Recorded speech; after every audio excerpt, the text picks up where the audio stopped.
कहा जाता था कि उस हवेली में कुछ ऐसा रहस्य छिपा है जिसे आज तक कोई पूरी तरह जान नहीं पाया। लोग कहते हैं कि आज तक जो भी उस हवेली में गया है वो कभी जिंदा वापस नहीं आया। उस जगह के रहस्य और डर ने गांव वालों के दिलों में एक अजीब सा भय भर दिया है।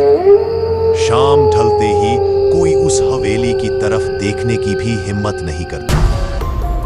सावित्री आज बहुत खुश थी क्योंकि आज उसका पोता रवि पूरे 15 साल बाद गांव आने वाला था।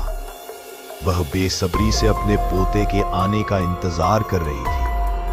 आंखों में खुशी के आंसू और चेहरे पर एक मीठी मुस्कान लिए वह दरवाजे पर खड़ी थी। रवि भी बहुत खुश था। वह भी अपनी दादी से मिलने के लिए बेताब था। उसके मन में एक अजीब सी उत्सुकता थी। बचपन की यादें, गांव की गलियां और दादी का स्नेहिल चेहरा सब उसकी आंखों के सामने घूम रहा था। वह सोच रहा था कब ये लंबा रास्ता खत्म हो और मैं जल्दी से गांव पहुंच जाऊं और अपनी प्यारी दादी से गले लग जाऊं।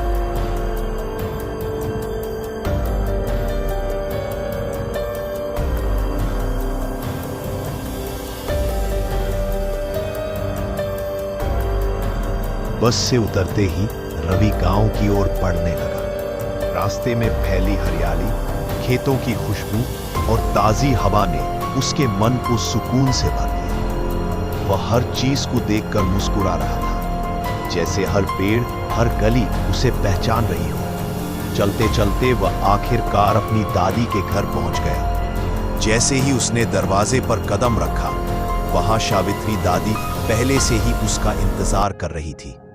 दादी की आंखों में खुशी के आंसू थे और चेहरे पर अपार ममता थी।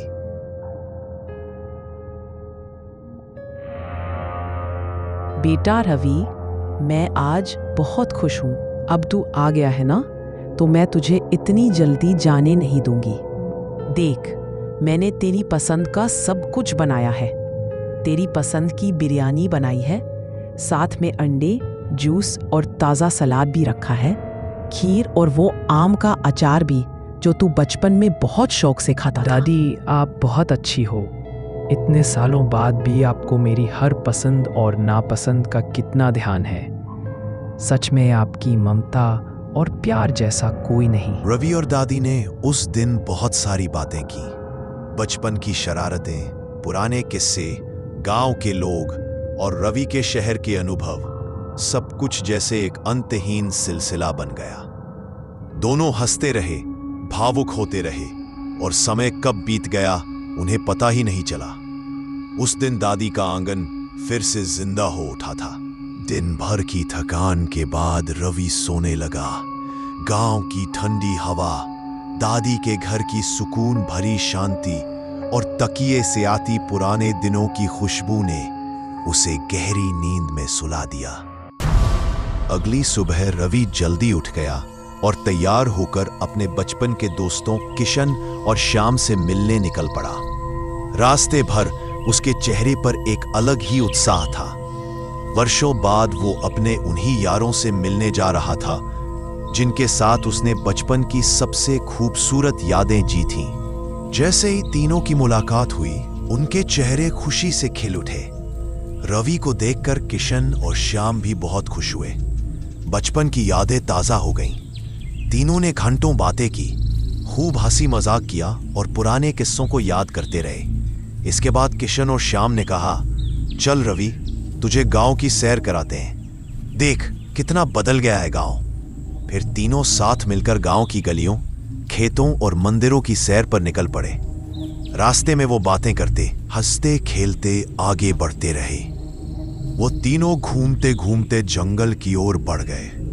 जंगल में गहरी खामोशी छाई हुई थी। चारों तरफ सिर्फ पत्तों की सरसराहट और दूर कहीं से पक्षियों की आवाज आ रही थी।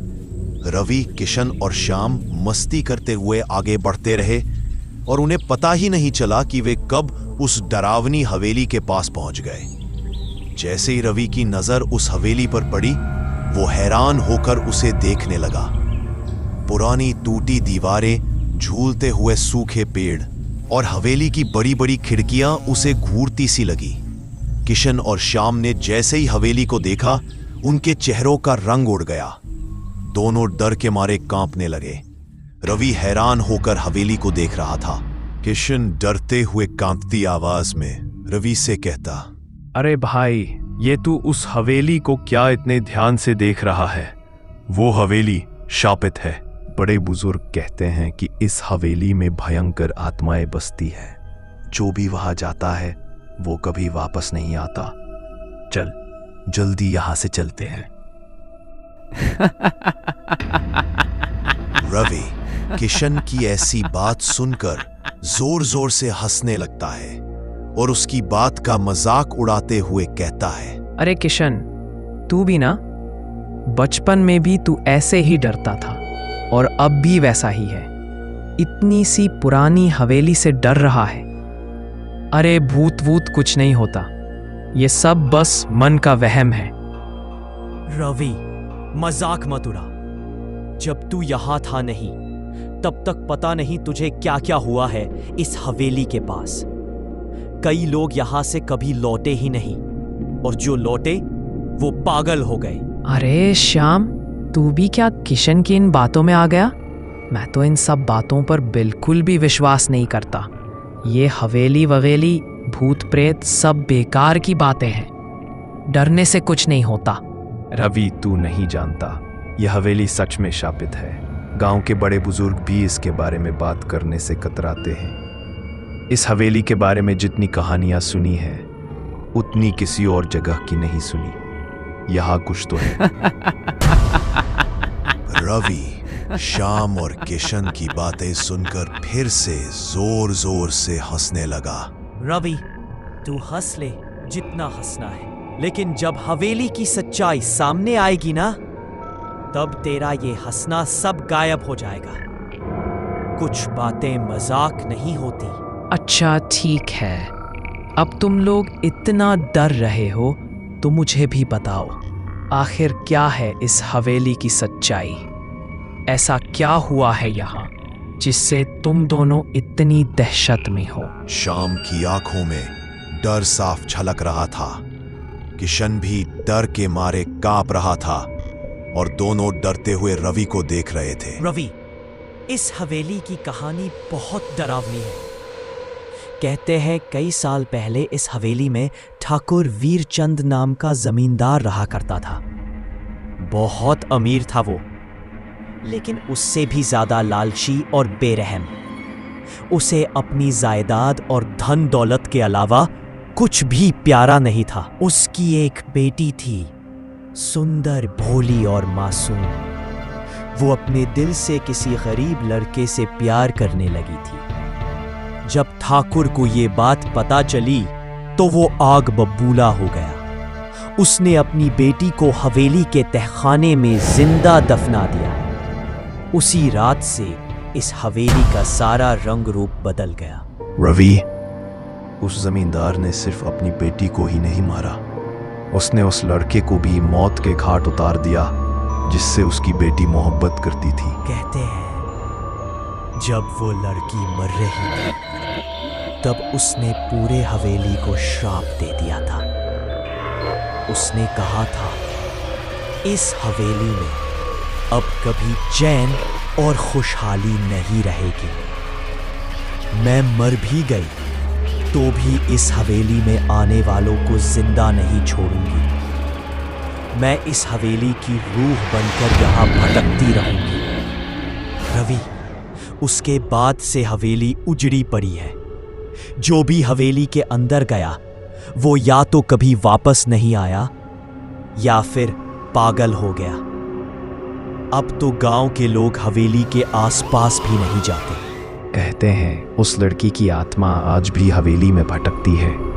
रात के वक्त हवेली से रोने चिल्लाने की आवाजें आती हैं और कई लोगों ने वहां एक लड़की की परछाई देखी है जो हर आने वाले को अपने पास बुलाती है। सच में बहुत दिलचस्प कहानी है, मगर मैं अब और भी ज्यादा देखना चाहता हूँ कि इस हवेली में आखिर है क्या। नहीं रवि, कभी भी ऐसी गलती मत करना। इस हवेली से जितना दूर रहे उतना ही अच्छा है। किशन और श्याम डरते हुए रवि को समझाते हैं। तीनों जल्द ही वहां से निकलने का फैसला करते हैं। शाम ढलने से पहले ही किशन, श्याम और रवि जंगल से बाहर आ जाते हैं। रात हो चुकी थी। रवि, किशन और श्याम तीनों अपने अपने घर लौट गए थे। पूरा गांव गहरी नींद में डूब चुका था। चारों तरफ सन्नाटा था। सिर्फ रात के कीड़ों की आवाज सुनाई दे रही थी। रवि अपने बिस्तर पर लेटा हुआ था, लेकिन उसकी आंखों से नींद कोसों दूर थी।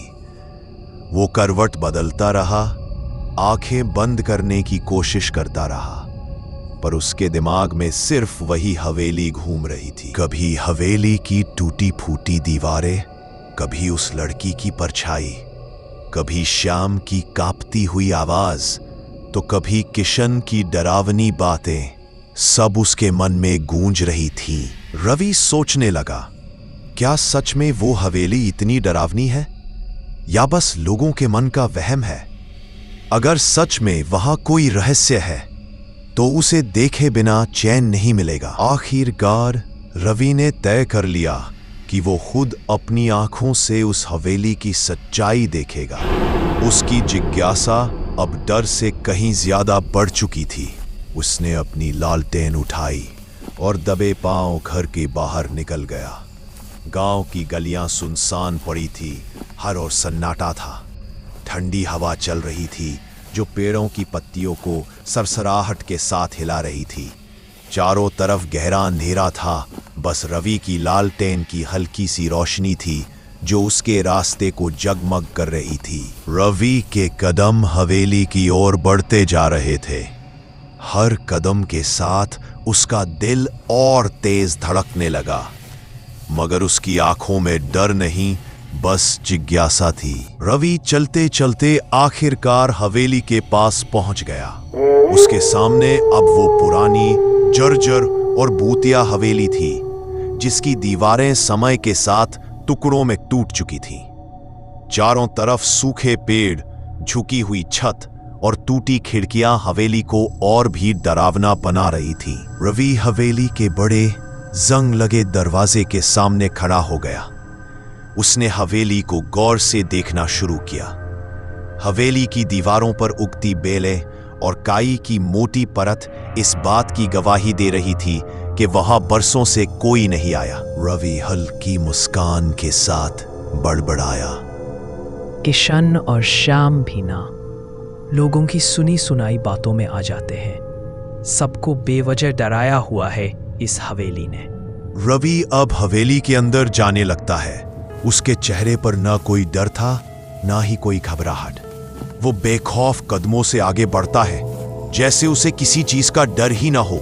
हवेली के अंदर अजीब सा सन्नाटा पसरा हुआ था, लेकिन रवि बिना डरे हवेली के अंदर चलता चला जाता है। जैसे जैसे वो आगे बढ़ता गया, हवेली की वीरानियत और गहरा सन्नाटा उसके कदमों की आवाज से टूटते रहे। रवि धीरे धीरे हवेली के अंदर बढ़ता गया। उसकी लालटेन की मध्यम रोशनी में हवेली का हर कोना डरावना लग रहा था, मगर उसके चेहरे पर अब भी कोई डर नहीं था। अंदर जाकर उसने देखा कि हवेली की दीवारों पर पुरानी और धुंधली चित्रकारी बनी हुई थी। उन चित्रों में कभी इस हवेली की रौनक झलकती थी, राजसी लोग, उत्सव और शाही दावतें। मगर अब वे सब चित्र मुरझा चुके थे। उनकी रंगत उड़ चुकी थी, बस फीकी परछाइयां बाकी थी। हवेली का सारा सामान टूटा फूटा पड़ा था। फर्श पर बिखरी धूल, फटे पुराने पर्दे और जाले हर जगह फैले हुए थे। कहीं कुर्सियां उल्टी पड़ी थीं, तो कहीं टूटे हुए बर्तन जमीन पर बिखरे पड़े थे। हवेली के हर कोने से एक अजीब सी वीरान खुशबू आ रही थी, जैसे बीते वक्त की कहानी अब भी हवेली की दीवारों में कैद हो। वो दीवारों पर बनी पुरानी चित्रकारी और टूटे फूटे सामान को देखते हुए आगे बढ़ रहा था। तभी अचानक उसके पीछे से एक काली परछाई तेजी से गुजरी। रवि के शरीर में एक झटका सा लगा। उसने तुरंत रुककर पीछे मुड़कर देखा। लालटेन को ऊंचा करके चारों तरफ घुमाया, मगर वहां कोई नहीं था। चारों ओर वही पुराना सन्नाटा था। हवेली की दीवारें वैसे ही खामोश थी। रवि थोड़ी देर वहीं खड़ा रहा, खुद को समझाने लगा, शायद ये मेरा ही वहम था। इतनी पुरानी हवेली है, हवा से भी अजीब अजीब आवाजें आ जाती है। अचानक हवेली के सन्नाटे में एक पायल की आवाज गूंजने लगी। छन छन छन। रवि की रूह तक कांप उठी। उसकी सांसें तेज हो गईं। वो लालटेन को कसकर पकड़ते हुए इधर उधर देखने लगा, मगर आसपास कोई दिखाई नहीं दिया। उसके माथे पर पसीना आ गया। डरते डरते उसने कांपती आवाज में कहा, ये किसकी पायल की आवाज है?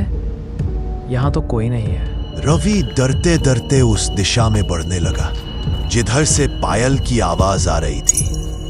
उसका दिल इतनी जोर से धड़क रहा था कि उसकी धड़कनें हवेली के सन्नाटे में भी साफ सुनाई दे रही थी। जैसे ही रवि उस जगह पहुंचा जहां से आवाज आ रही थी, उसने कांपती रोशनी के साथ चारों ओर देखा, मगर वहां कोई नहीं था।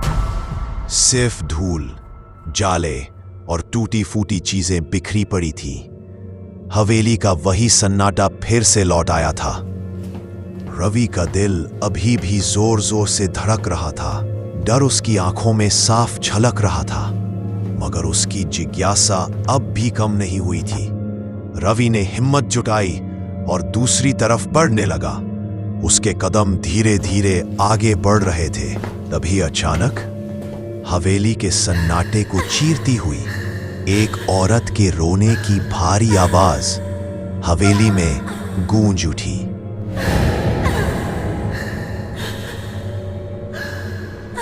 रवि वही थम गया। उसकी रूह तक कांप गई। लालटेन उसके हाथों में कांप रही थी और उसकी आंखों में डर साफ झलकने लगा। रवि का दिल अब डर से कांप रहा था, फिर भी जैसे उसके कदम खुद ब खुद उस आवाज की तरफ खींचते चले जा रहे थे। वो हिम्मत जुटाकर धीरे धीरे आगे बढ़ने लगा। उसके हर कदम की आवाज हवेली के सन्नाटे में गूंज रही थी। जैसे जैसे रवि आगे बढ़ रहा था, उस औरत के रोने की आवाज और भी तेज होती जा रही थी। अब वो आवाज इतनी पास लग रही थी मानो कोई उसके बिल्कुल कानों में बैठकर रो रहा हो। जब रवि वहां पहुंचा और लालटेन की कांपती हुई रोशनी में उसने उस औरत को देखा, तो उसका कलेजा मुंह को आ गया। रवि के कदम वहीं रुक गए। उसका दिल बुरी तरह धड़कने लगा। उसकी सांसें तेज हो गई, गला सूख गया। उसने देखा वहां एक औरत जमीन पर बैठी थी और वो जोर जोर से रो रही थी। डरते डरते रवि ने कांपती आवाज में पूछा, कौन हो तुम? यहाँ क्या कर रही हो? उसके बोलते ही वहां कुछ पल के लिए गहरा सन्नाटा छा गया। फिर अचानक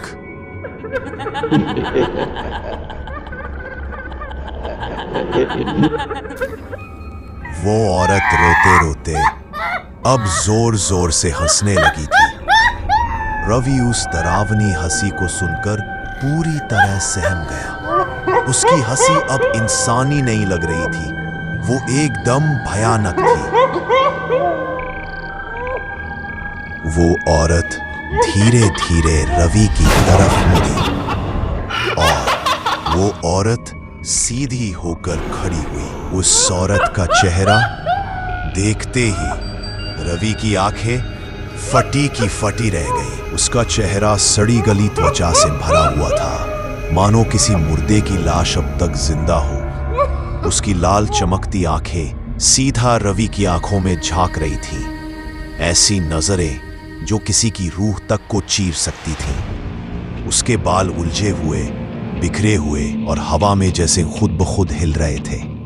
उसने सफेद साड़ी पहन रखी थी जो अब मैली, फटी और खून के धब्बों से सनी हुई थी। लेकिन जो सबसे भयानक था वो था उसके चेहरे पर पहली डरावनी, ठंडी और शैतानी हंसी।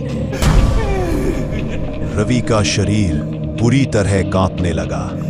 उसके पैरों में जैसे जान ही नहीं बची थी, मगर दिल की धड़कनें अब चीखने लगी थी। उसी पल उसे शाम और किशन की बातें याद आने लगीं। रवि, उस हवेली से दूर रहना। जो भी गया वापस नहीं आया। यह हवेली शापित है, वहां कुछ तो है। इन बातों ने जैसे रवि को झकझोर कर रख दिया। रवि अपने दिल में सोचने लगा, मुझे यहां नहीं रहना चाहिए, मुझे भागना होगा। उसने कांपते कदमों से हिम्मत जुटाई और अपनी सारी ताकत समेटकर पीछे मुड़ा और हवेली से बाहर की ओर भागने लगा। रवि दौड़ता हुआ जैसे तैसे हवेली से बाहर निकलने की कोशिश कर रहा था। वो चुड़ैल रवि के ठीक सामने आकर खड़ी हो गई। उसने कांपते हुए कदम पीछे हटाए और फिर बिना एक शब्द बोले तेजी से अपने कदम दूसरी दिशा में मोड़ लिए। रवि के पांव अब भी कांप रहे थे, मगर उसकी रफ्तार तेज होती जा रही थी। हवा में अजीब सी सर्दी और सड़न थी, मगर वो रुकने को तैयार नहीं था। अब उसका सिर्फ एक मकसद था, हवेली से बाहर निकलना, किसी भी हालत में। लेकिन तभी फिर से अचानक वो चुड़ैल एक बार फिर रवि के ठीक सामने प्रकट हो गई, उसी भयानक होठों पर वही वैशी हंसी लिए हुए।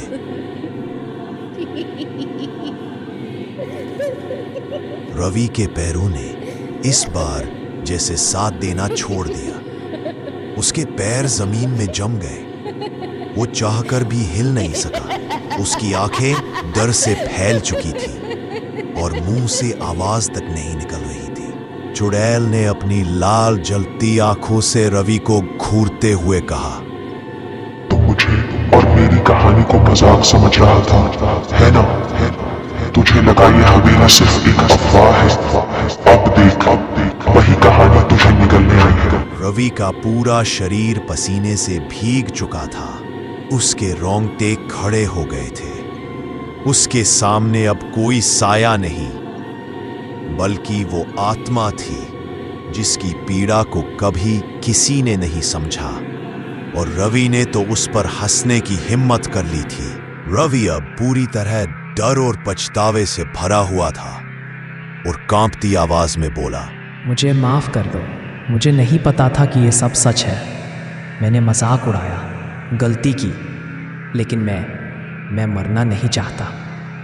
पर चुड़ैल की आंखों में अब कोई दया नहीं थी। चुड़ैल ने एक पुराना जंग लगा हुआ चाकू निकाला और अचानक उसने जोर से चाकू से रवि पर वार कर दिया। रवि वहीं जमीन पर गिर पड़ा, शरीर कांपता हुआ और उसकी सांसें तेजी से टूटने लगी।